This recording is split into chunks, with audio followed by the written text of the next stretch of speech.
lovelies. Okay, really quick here.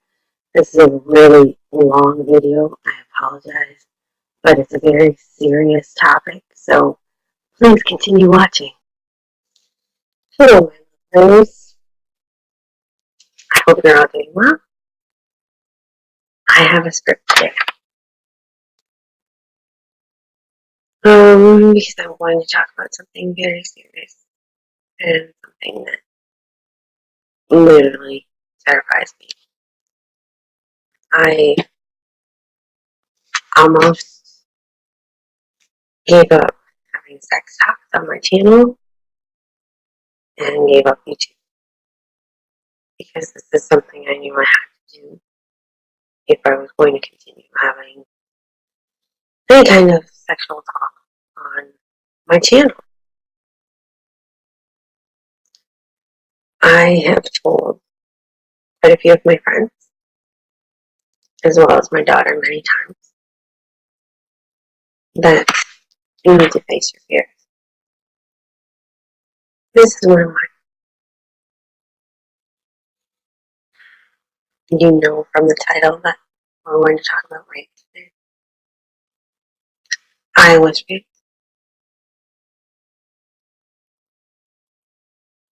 It was a long time ago. Over 20 years ago. And I've spoken about it to many different people, many different times. Telling this many people is terrifying. Because they're the hardest words to speak for me. Mainly because 3 people in my life know all the details, every little detail. 2 of those are my nearest and dearest and closest to my heart. To them, I say thank you so much.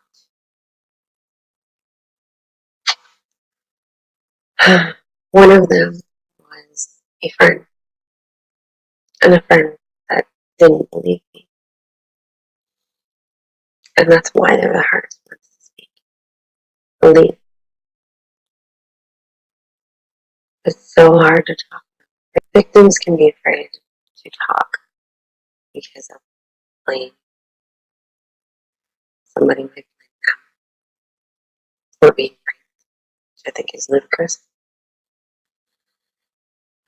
Somebody might not believe them. Somebody that they tell might actually like the rapist and think that the rapist could not possibly do that.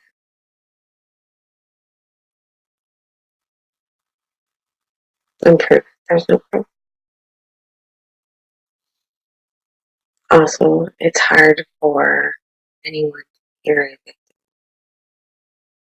tell that they have been raped. It's hard to believe that somebody you knew was attacked so close to you or where you live, your home, and you didn't. Please understand you don't have ESP, and you can't be everywhere at once. It wasn't your fault. And to the victims that have been raped, it wasn't your fault either. Believe me, I'm going to say it over and over again in this video because it's something everyone needs to believe. So, yes, it was raped. But I was lucky. That's ridiculous. I know. But my rapist was an ex-boyfriend. There's so many people out there that have been jumped by a stranger or hurt as children, and maybe even repeatedly. And the children were often attacked by a relative, someone that they knew and loved and was supposed to be taking care of them. So I was lucky that I wasn't an innocent child. I was lucky that I didn't die. I'm not here for validation. or justice. So I will not be giving, nor will I be giving every little detail. It's not necessary. I'm okay now.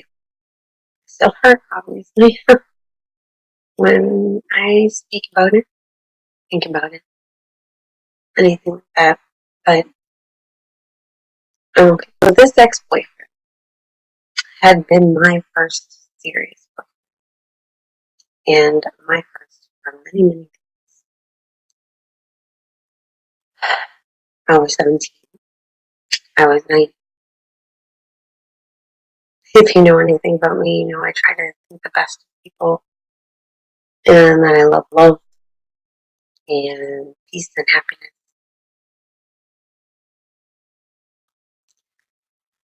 And I didn't want to not trust this person.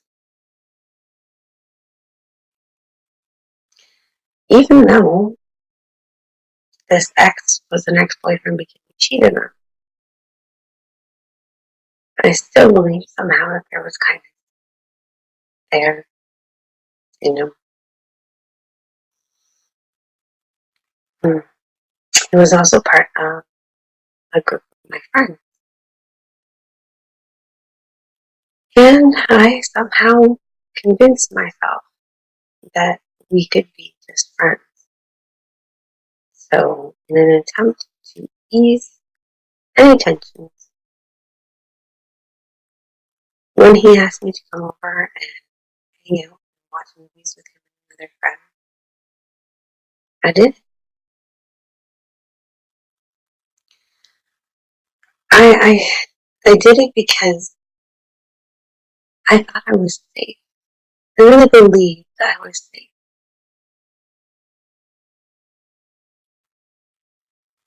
And just so you know, nobody asked for this. No one ever plans or wishes for this horrible act of rape to happen to them. I mean, real rape. They don't ask. Nobody wants this. So I'm going to continue explaining my experience, but I'm also going to point out that I could have done differently. Not because I'm blaming myself, no,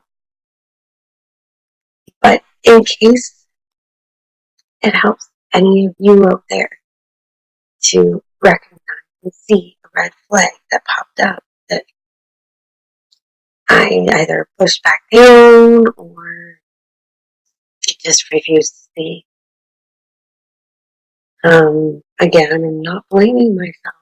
I just want you to see the red flag. And if it helps you in any way in your life to see a red flag and get out of there and be safe and be okay, then by all means, learn from my mistakes. It's okay. Okay, back to what happened with me. As I said, went over there. We watched TV, and I sat across the room from him. We barely spoke, and I hadn't even thought that this ex-boyfriend was only doing this because I was starting a new relationship. When I decided to get up and go, a major red flag popped up that I chose to ignore. When I got up to go, it was really late. He said, "It's so late, please stay, and you can have my brother's room." And because the other friend that was there had fallen asleep, I guess he thought this was his chance to talk to me, try to convince me to go back with him and not stay in the new relationship. So when he started crying, I felt sorry for him, and I stayed around chatting with him, and then decided, okay, fine, I'll stay in his brother's room where he isn't. Only he followed me. Again, that should have been another red flag. I guess I should turn around and walk out that door. But he kept crying. He kept making me feel like I guess didn't keep making me feel. He started to make me feel like I had done something wrong to him. So we sat there in his brother's room, and he decided to make a move on me, and I pushed him away. The first time I pushed him away, and I thought he understood. I thought he got that I was not interested in having any kind of a relationship with him like that.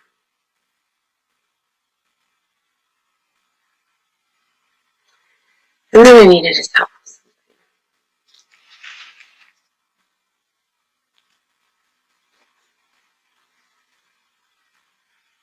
And that gave him his opportunity. At any rate,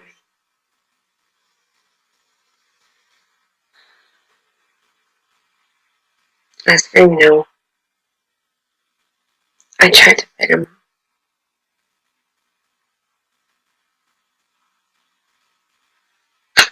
but he overpowered me. And I got stunned.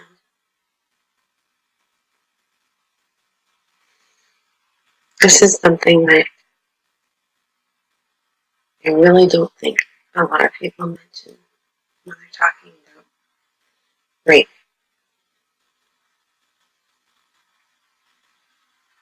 I got stunned, and I was thinking, this can't possibly be happening. I'm so much stronger than he is. And I'm smarter than this, aren't I?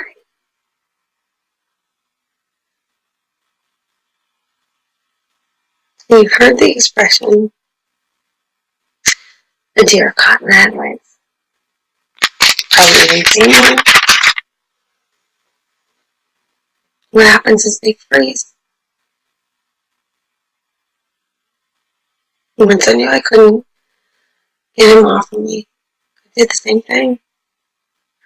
I just froze. And some people can fight back from beginning to end. And I truly think that they are amazing and wonderful human beings. I'm very proud of them for being able to fight. I really, really am. But I froze. And I've also known way too many people that were children when they were raped, and they too froze.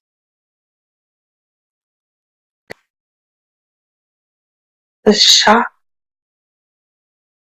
from realizing that someone wants to hurt you, really, really hurt you, and is in the actual process of physically, totally tormenting and hurting you.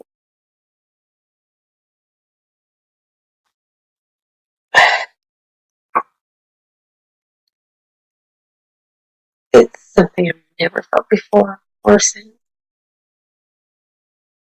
This complete shock.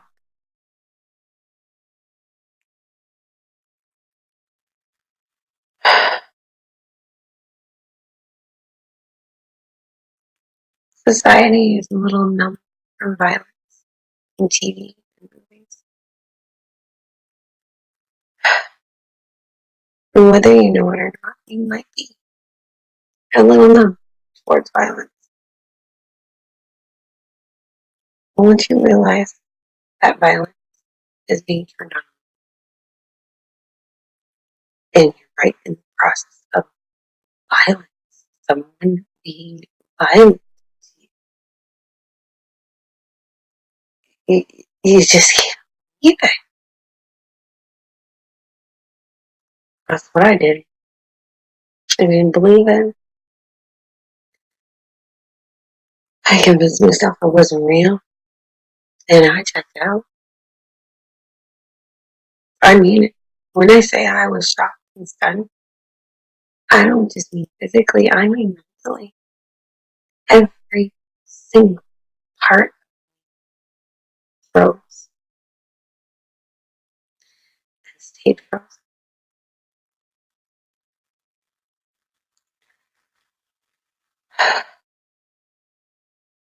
Because this is something I never wanted to admit to. But I stayed. I was so confused and dazed and stunned. I could barely move. Well, get up, get up, and get up. I lay in the same spot until it's not moving, not thinking, not talking. I didn't go to the police. I didn't go to the hospital. When I could finally move, that's not where I went. I went to work. When I was done work, I went back. I know you're asking why. What in the world was I expecting?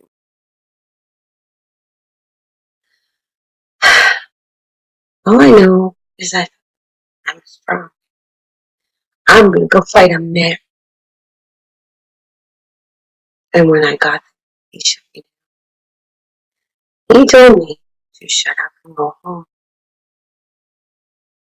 He wouldn't even address what he did to me.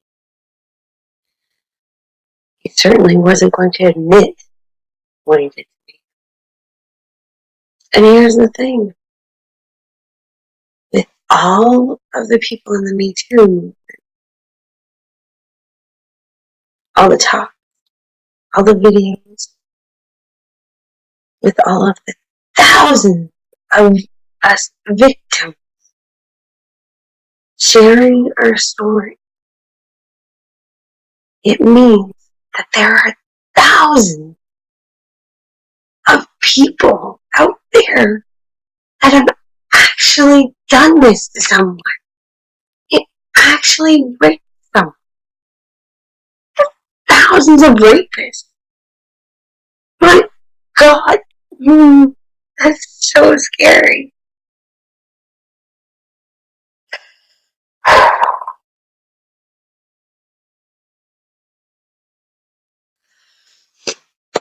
And do you know how many have admitted to it? Do you know how many predators are found out and paid for it? I checked.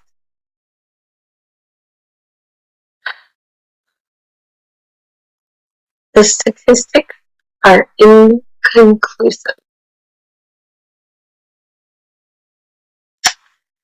because so many rapists do not believe that what they did was rape.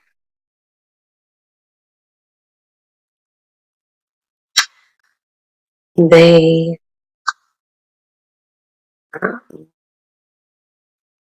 don't feel like they acted inappropriately.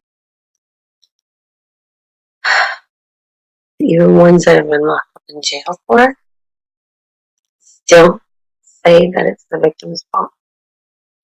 Still say that the victim deserved it.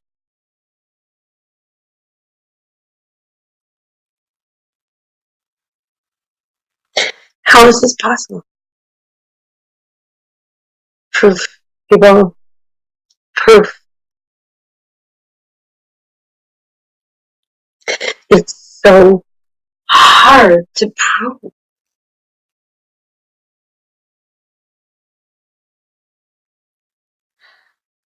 So the predator, the rapist, isn't going to come out and admit it.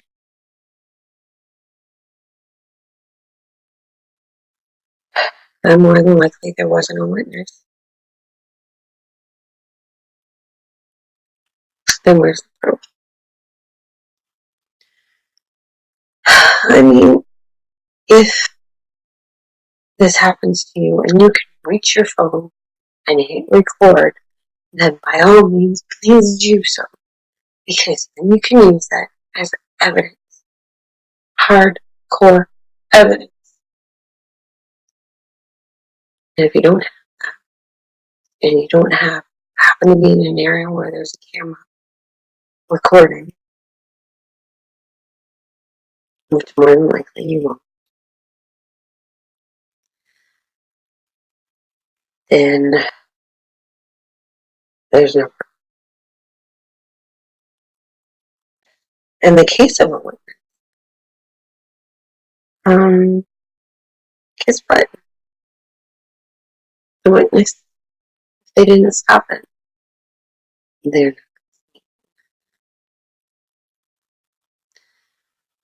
because most people know if you see a violent act like that and you do nothing, you don't call the police, you don't try to stop it, they know they're in the wrong and they are not going to do it.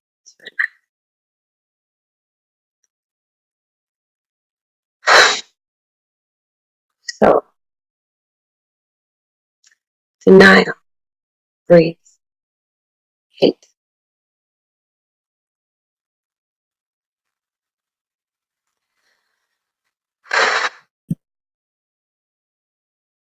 For a long time, I hated myself. I was furious with myself for being weak in the moment, being weak afterwards. Because I didn't go to a doctor or a policeman, like I said. I was also ashamed. Because I really felt like nobody was going to believe in dumb teens that walked into a trap. I know this is absolutely split, but if there are victims watching, please, I'm begging you, stop hating yourself. Because you know what? It's not your fault. You didn't do this. You didn't ask for this. It's not your fault.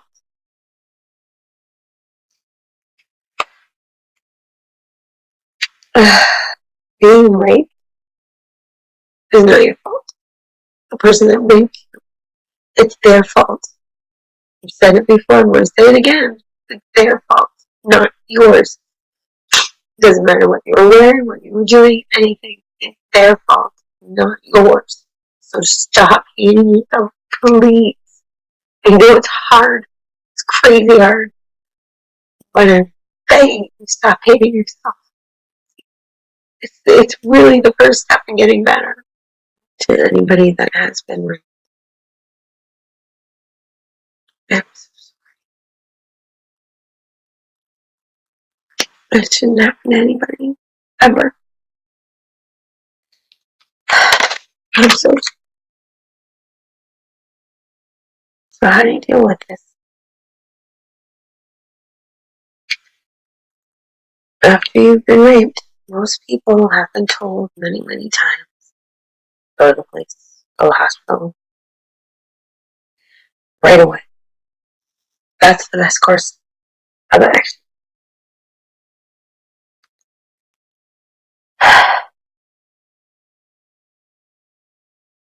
For many reasons, people don't do this. And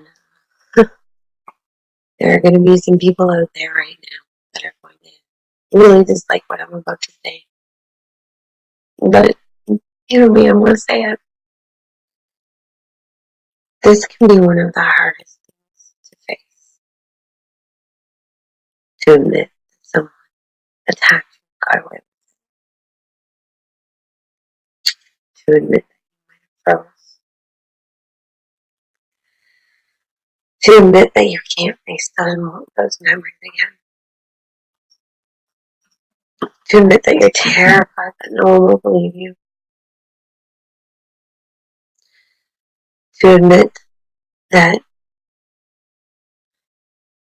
people actually really like the rapist and may believe the rapist over you.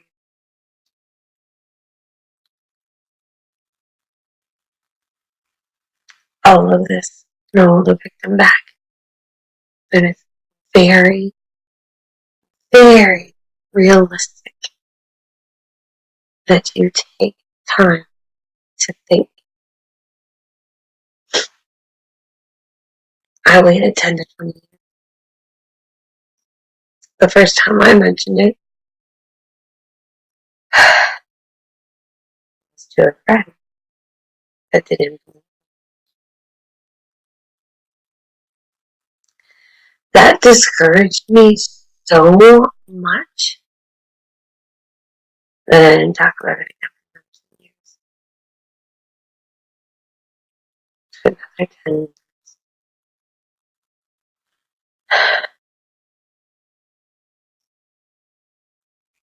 If you can act immediately, you are totally fantastic. And certainly do not stop. You just keep going, and I'm in complete and utter awe of you. And I'm so proud of you. But if you can't, breathe.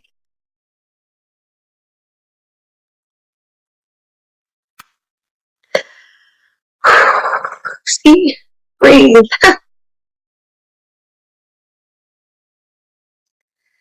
Just understand that in time, you can do what I'm doing right now. In time, you will feel better.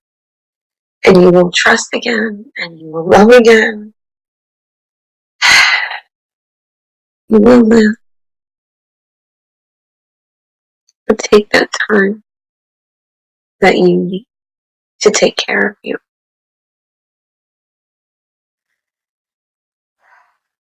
Again, if you're somebody who right away jumped on it, went to the police, went to the hospital, I'm very, very proud of you. And if you can't do that right now, it's okay. I'll be proud of you too. And you'll be proud of you. That you take time to breathe and take care of yourself. It's super important. And surround yourself with people that love you. Hopefully a few that believe what happened to you.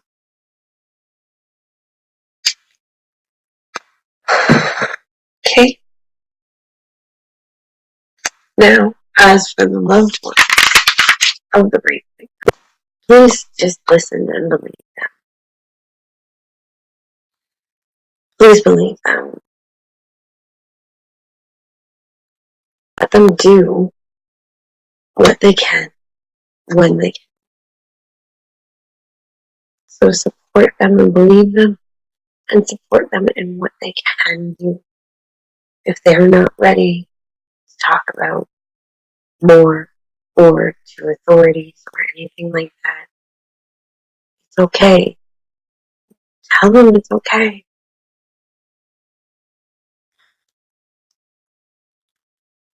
Because this is really hard to face.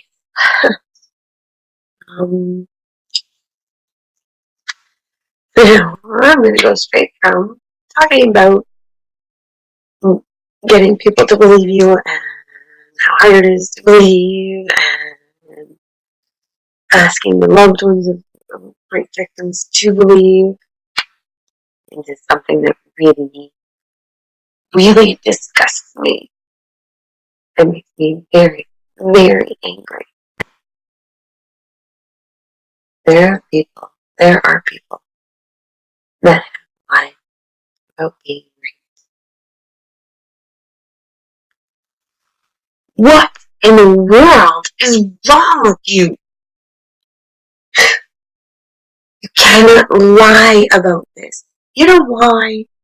Because when you use a fake rape story against someone as some kind of revenge or something, number one, you're ruining that accused person's life.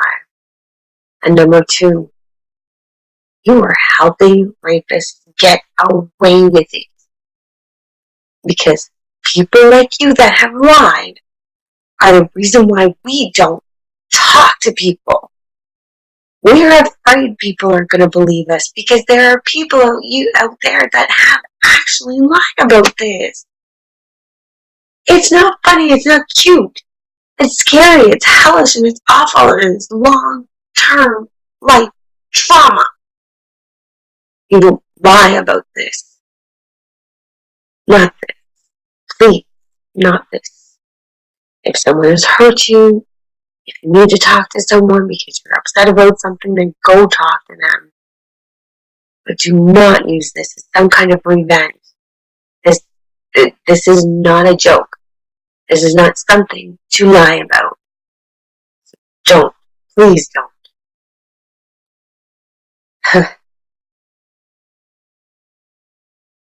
But as I'm saying, don't. I'm going to address anybody out there that has thought about it. That's right. Anybody that has thought about hurting somebody else in this manner, good God, just don't, please don't. Rape is not the answer. It's never the answer. You need to get your rocks off. Go do what somebody in high school told me about rapists. Go fuck a tree. Just don't do it. Good God, don't do it. Okay. That's my stuff. Those are the topics I wanted to get into. And I really hope that it helps someone. And I hope that all the victims, wherever they may be, get some professional help. I did. And I'm not ashamed to admit I did. I went and talked to a psychiatrist. And it took time. But I'm feeling much, much better. They're very happy.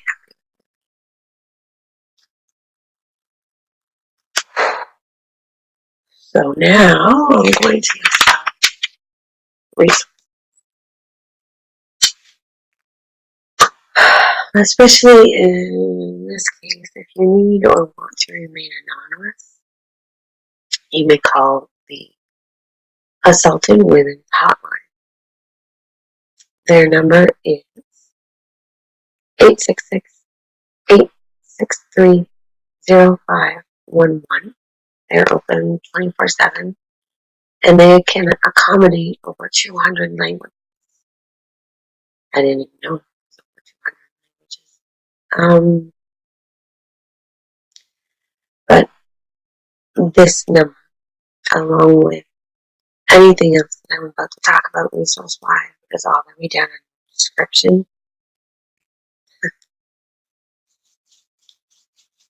Females are not the only ones that are raped. Males are too.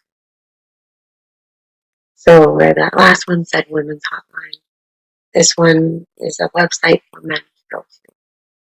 And it is called 1 in 6.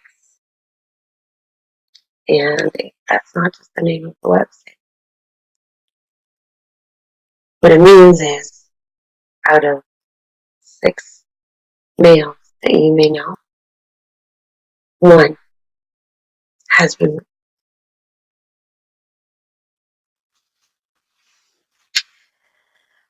So, if you're a male that is looking for a resource, please go to 1 in 6.